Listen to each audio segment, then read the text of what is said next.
Hello again, Heritage. Hi, friends. We're so glad to be with you again. Thank you for allowing us to be invited into your presence. Once again, it's our prayer that God will bless you and minister to you. And we want to share with you tonight a little bit from the Word of God. I want to begin to reach out to our community and to our church members. And there's one thing I want to say to you in these coming series of lessons, and that is that you matter. We live in a world today where so very little seems to matter. I remember thinking one time that it seemed like everything that used to matter no longer matters to us anymore. We live in a world where so much is just going on that we're desperate to find some sort of meaning and some sort of purpose, and yet in all of that, very little really seems to matter. And so I want to talk to you about that tonight, but let me start with a scripture.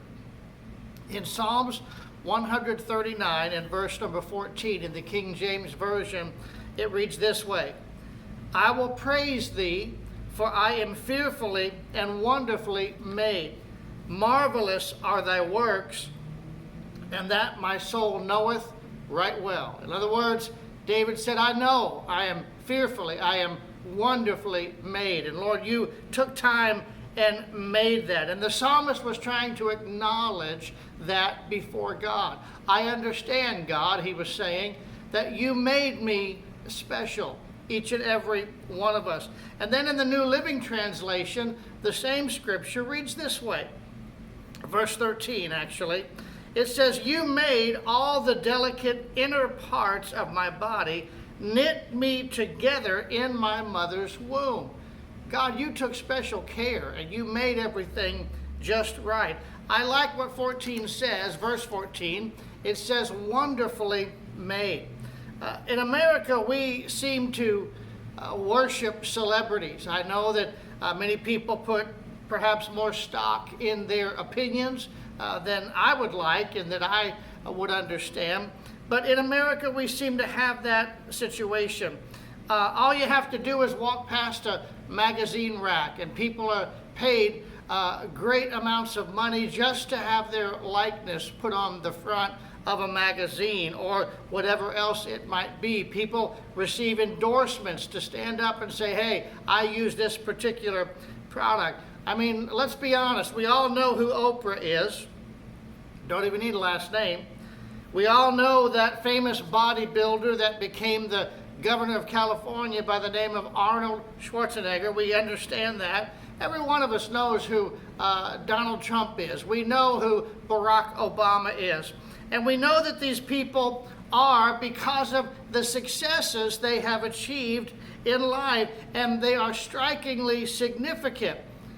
Think about this for a moment. Prior to Tuesday, on September 11th, 2001, life in the city of New York for thousands and thousands of people was absolutely normal. They went out of their way and they did what they were to do. And many of them, we understand, gathered at the World Trade Center for their businesses and their jobs. And everything was normal. And we didn't know their names. We did not understand much about them. But that all changed when 4 airline passenger jets were hijacked by 19 Al-Qaeda terrorists. 2 of the planes were American Airlines Flight 11 and United Airlines Flight 175. They both were crashed into the north and the south towers of the World Trade Center, respectively. Within an hour and 42 minutes, both 110-story towers collapsed. Suddenly, a small group of people became very important. In total, the attacks of 9/11 claimed the lives of 2,996 people, including the 19 hijackers. It was the deadliest incident of firefighters and first responders, including law enforcement officers, in the history of the United States. 343 and 72 were killed, respectively, in those two units. Until this day that this happened, many of us, I myself included, had heard very little about the Taliban. We had heard very little about Al-Qaeda and Osama bin Laden. And so in that time, until this happened, they really did not matter to me. They didn't have an impression in my life. But once this happened, suddenly we began to realize that the world's eyes were now drawn to Lower Manhattan and New York City. We weren't concerned before this about the 2,996 people who would die that day. It's almost as if they did not matter. But in an instant, this country stopped. In fact, it's been said the world has stopped and took notice. All of the sudden, thousands of lost and trapped lives became the focus of this entire nation. And it would last until October 6th, when the last rescue team would leave ground zero. The world didn't know who Janelle Guzman was prior to 9/11. I had never heard of her, no doubt you had not either. Until September 12, 2001 at 12:30 p.m. Rescuers searching in the North Tower wreckage for survivors found her. She would be the last of 18 people pulled from that rubble alive. You see, today the names of every single person who died in that terrorist attack is inscribed in a bronze around the twin memorial pools at 180 Greenwich Street, New York City. Their names were engraved there so that we might not forget, so that we might remember that they matter. What a beautiful way to remember and bring back to our remembrance what happened that day. I don't want to forget it. I want to remember. I remember the Chilean mining accident. It began in the afternoon of Thursday, August the 5th, around 2010, as the significant cave, and it was a troubled 100-year-old San Jose copper mine and gold mine, began to collapse. The buried men who became known as Los 33, or in English, the 33, were trapped 2,300 feet underground and about 3 miles from the mine's entrance. What a horrible place to be. Many people thought that the miners had all died in the collapse, and they just would not be able to think of a possibility of them surviving. And if they did survive, they believed that they would starve to death before they could ever get to them. But every news agency around the world was watching for 69 days as people began to, one after the other, hope and pray. And finally, the last of those miners was being brought to the surface. What a beautiful, beautiful day that was. I had never heard of him, but I'll never forget seeing that 54-year-old man, Luis Urzua, and I'm not even sure I'm saying his name right, but I do remember seeing him as he was brought forth. He was the last man rescued after 70 days trapped below the Atacama Desert, being pulled from that hole in the ground. Suddenly, his life mattered. On Friday, November the 13th in 2015, in Paris, the capital city of France, there were at least 6 bombs that were set off by terrorists and began shooting until at least 130 people were killed and hundreds were wounded. These innocent, seemingly insignificant people who were simply going about their lives, each and every one of them, identified by local authorities and recognized by media support reporters around the world within hours of the attack, suddenly they matter. One moment, these people are insignificant, unimportant, inconsequential, almost invisible. Nobody would notice who they were. Just a few of the 7.3 plus billion people living on this planet Earth. But in an instant, both terrorist and innocent victim suddenly seem to matter to the rest of the world. But we all know these people are. We know who they are. And why? Because some exponential event took place in their life. Because for one reason or another, the world stopped and took a second notice in their life. But we need to understand today that people that you and I bump into every day, people that we pass by on the street or walk by in the grocery store or the restaurant, thankfully that are beginning to open now in this time, they matter.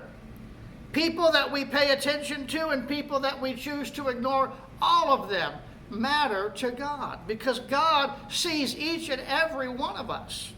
Every single person living on planet Earth. And if there happened to be a handful circling around it in some space station, they matter to God. Matthew 10 verses 29 through 31 in the New Living Translation reads this way. What is the price of 2 sparrows? 1 copper coin? But not a single sparrow can fall to the ground without your Father knowing it. And the very hairs of your head are numbered. So don't be afraid. You are more valuable to God than a whole flock of sparrows. You and I matter. We matter. Not only is every sparrow important to him, but also every single hair on every single person's head. And of course, you can see mine, and it's becoming less and less all the time. God knows, but God cares. I've said it before, it wasn't the nails in the hands of Jesus that killed him, but it was his love for you and I that left him hanging on that cross. You see, there is a specific attitude that Jesus had.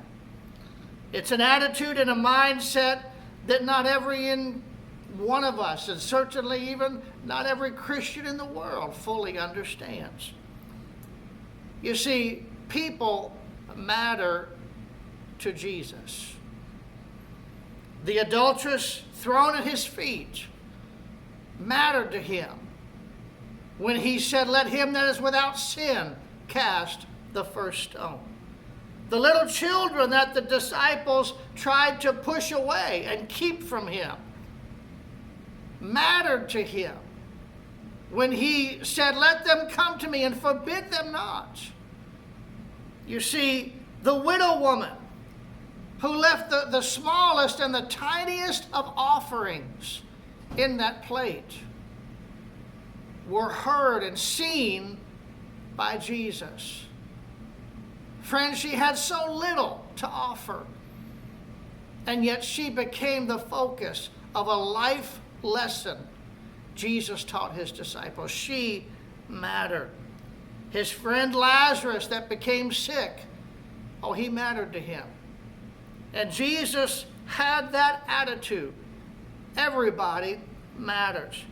You need to know today, friend, and let me just declare this not only to the members of Heritage Pentecostal Church, but to anybody out there that is watching this video, you matter to God. You matter to God. You need to know that, and you need to embrace that ideology and understanding. I understand that in this world we live in, it can be very, very confusing. It can be easy to hate others and to despise other people. We have political opinions and we have socioeconomic situations, and it just goes on and on and on. And we have our differences and all of that, but we still need to understand each and every one of us matters to God and should matter to each other. But do you know how many of the horrible people there are? I want you to think of those right now that you consider to be ungodly. But you know maybe of gang members, Chicago, New York, Los Angeles, Houston, wherever it might be, in every little town in between. You know who they are? You know who they were?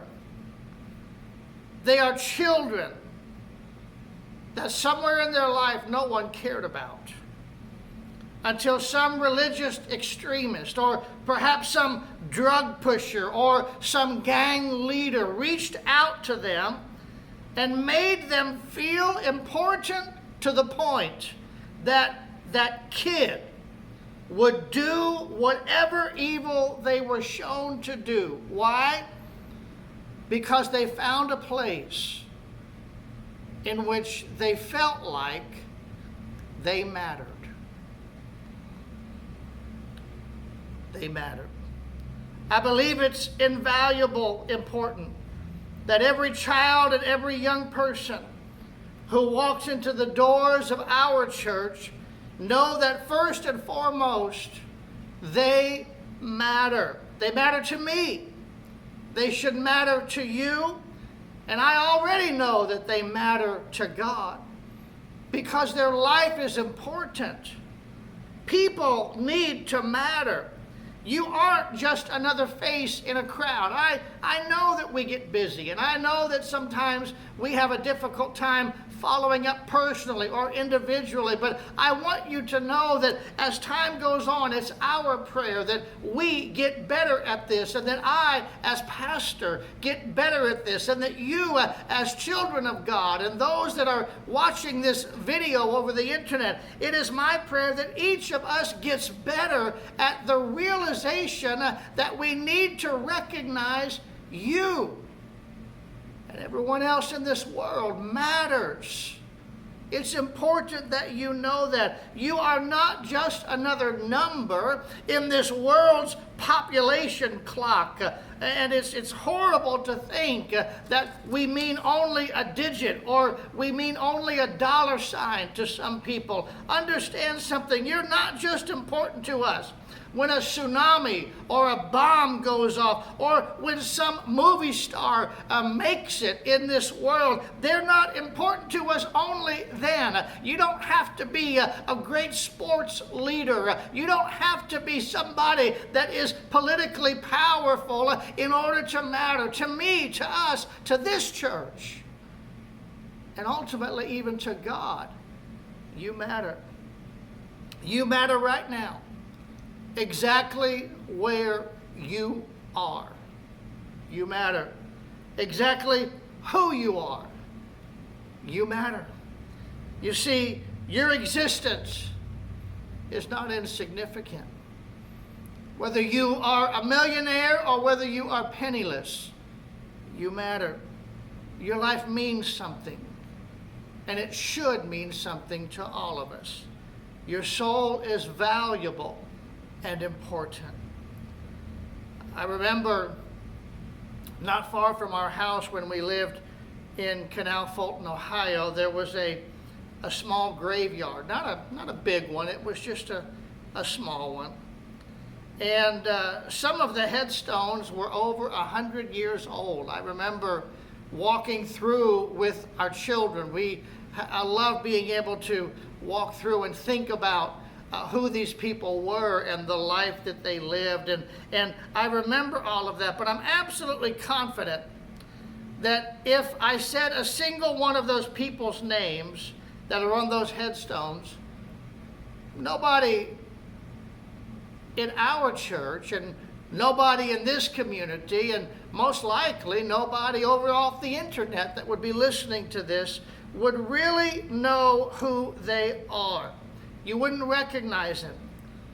But apparently they matter to someone. Somebody thought enough to build a fence around that graveyard. Somehow the grass would continue to be mowed. The headstone that fell over, it wasn't long until it was set back upright again. I don't know who it was. I don't understand where they came from. I just know this: they mattered to somebody. Think about this a moment. If somebody's going to build a fence and cut the grass and stand up the headstones of people who have been gone for 100 years or more in that community, that I'm believing that somebody should build a fence and cut some grass.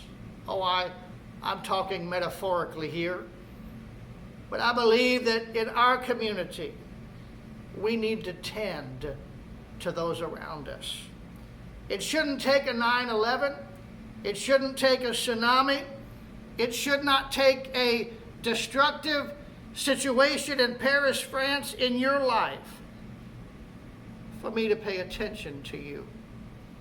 And I want you to know that I'm praying and asking God to help me to get better and better at this, and to be more focused on who people are and what they need and where they're headed in their life, because I want them to know they matter. Sometimes we just get busy. Sometimes we get weary with all that is going on around us. And it is so easy to overlook one another. It is so easy to forget about one another. But friend, I'm praying, God, help me as pastor of Heritage Pentecostal Church to help you as a member of our church, or if you're not a member, to help you as simply being a human being in this community, in this nation, or even in this world. Help us, Lord, to recognize people matter. Their lives matter. I'm thinking we ought to put a huge sign out in front of our church. I want to be able to say to this community, you matter to this church. You're not just a number. You're not just a passing car. You're not just some piece of traffic that drives by that we look at and talk about. But I want you to know your family matters, and I want you to know that your marriage matters, and your kids matter. Where you're at in your life matters. The fact that you have an opportunity to walk with God and grow, that matters to us. Whether you're good or bad, whether you're pretty or not so pretty, whether you're skinny or not so skinny, whether you're old, whether you're young, whether you're single, married, divorced, widow, whatever the situation is in your life, I want you to understand you matter. Maybe you've been in jail. Maybe you've never been in jail a time in your life. Maybe you've fought addiction to the things of this world. And I want you to know that doesn't matter. We want to see your life blessed. We want to see you grow. We want to see you strengthened. As that song says that we sang it in Sunday school, red or yellow, black or white, all are precious in His sight. And I believe that, and I embrace that and hold true to that matter. Whatever your experiences are in the past, you matter. And it matters that you grow and you walk with God. You see, love Jesus or hate Jesus, I'm here to still tell you that you matter. You may not believe in all of that, but He believed in you enough to hang on the cross and die. I want it to be true that we can honestly say we love you and we care about you and we're praying for you. We're concerned about you. You matter to us as individuals. You matter to us as a church. You matter to the pastor that is saying these words to you right now. And most of all, you matter to God. You matter to God. You don't have to become famous. You don't need to be some grand statistic. I don't care if I don't see your face in the newspaper. You still matter. I don't need to see your face on the newest television show, or I don't need to see your face in the evening news when it comes on. I just want you to know that even though I may not have seen your face yet, I certainly want to. And I want you to be a part of what God is doing in these last days. You matter. You matter. You matter. Right now, you matter. Right where you are in your life, at this very moment, you matter. Your life is significant. You have value. Your life has worth. You matter. Did you know that before a person who has faced a disaster in their life can move forward, they have to first understand that they matter? They have to matter to someone. Either to yourself, to your family, your friends, or to God. You need to be able to embrace that you matter.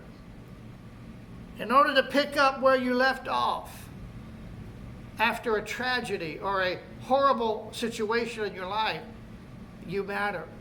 And you must recognize that you do. Hey, this church is hoping and praying every time we gather together to be focused on seeing people's lives changed. It is our desire to see you blessed. And I know, again, as I say this many times, we are not perfect. And we have made mistakes. And we have reached out at times, and other times perhaps gotten busy and not reached out as much as we could have or as much as we should have. And I will lay that bare before you and tell you that none of us are perfect. But we strive, and I hope I can say this with absolute truth. As a church, we strive to bring to you the hope and the understanding that you matter. That's why I'm saying tonight that you matter. We'll be saying it a lot, I hope, in this coming year. Not only will I be saying it, but you'll be hearing the overtones and undertones of it being said in bold and subtle ways to every individual that walks through our doors. You matter. Oh yes, you matter. You're important. You can trust that when you invite your friends or your family to come, I want to do my best to personally let you understand that you matter. And we're glad that you are here. I'm talking not only to those that are not members, but even to those that are. Sometimes, even as members of a group, we feel lonely and we feel forsaken. Oh, I don't want any of us to feel that way. And I want to begin to reach out even more and pray more that God will bless your life. It matters to God. You matter to God. And I want them to know, I want you to know, I want everyone in this community to know. From the time you walk in that door to the time you pack your family up and you drive out of our parking lot, you matter. And even after that, I want you to understand you still matter. In Acts chapter 2 and verse 39, I think it's important to recognize that God wanted this message to be long and drawn out and to forsake all of this limitations. This is what he said. For the promise is unto you and to your children and to all that are afar off, even as many as the Lord our God shall call. In other words, there is no place and no limit. There is no point at which you don't matter. As long as God is still calling, and trust me, I promise you, God still is, you matter to God. That promise that God made through the Apostle Peter was that every single person on this planet matters. You matter to God, and I'm praying that as time goes on, you matter to us more and more. I'm looking for miraculous things to happen in your life. I'm praying for God's providence and His blessing in your life. I'm praying that there will be an overwhelming blessing that will come to each and every one of you. I'm praying for amazing things to happen in the lives of those that we come in contact with, because I believe you matter. And as the days go forward from this moment, I'm praying that God within my life and within my heart and my way of interacting with people would be enhanced and even exaggerated, if you will, to the point where people walk away undoubtedly knowing that at least to this pastor, they matter. So let us love you. Let us reach out. Let us, as a congregation, embrace the concept that Jesus demonstrated over and over and over again. People matter to God. And to our friends that might be watching, I want to share with you one more time, and you've heard me say it so many times. You matter. Won't you embrace that?